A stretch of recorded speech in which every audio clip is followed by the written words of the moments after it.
পিঁপড়ে ও ঘাসফড়িং।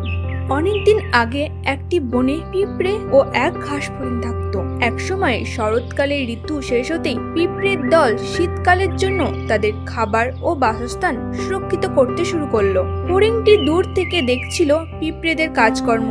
তারা খুব ব্যস্ততার সঙ্গে খাবার সংগ্রহে ব্যস্ত ছিল। অন্যদিকে ফড়িং রোদে শুয়ে আরাম করছিল। সে পিঁপড়েদের কাছে গিয়ে জিজ্ঞাসা করলো, তোমরা এত সুন্দর দিনে কি করছো?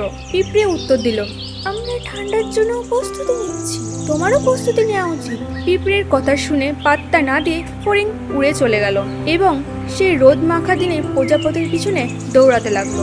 এইভাবেই ধীরে ধীরে একদিন শীতকাল চলে আসলো। ফড়িং সকালে উঠে দেখলো চারিদিকে তুষার দিয়ে ঢাকা গেছে। সারাদিন খোঁজার পরও ফড়িং কোনো খাবার পেল না এবং তাকে অভুক্ত থাকতে হলো। সে তখন বুঝতে পারলো পিঁপড়ে সেদিন সঠিক কথা বলেছিল, তাকেও সময় থাকতে খাবার সংগ্রহ করে রাখা উচিত ছিল।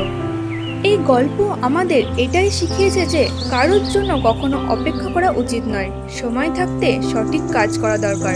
ভবিষ্যতের জন্য তৈরি হতে গেলে বর্তমানকে কাজে লাগাতে হবে। গল্পটি ভালো লেগে থাকলে একটা লাইক আর চ্যানেলটিকে সাবস্ক্রাইব করে দেবে। আবার দেখা হচ্ছে এইরকম একটা মজার গল্প নিয়ে।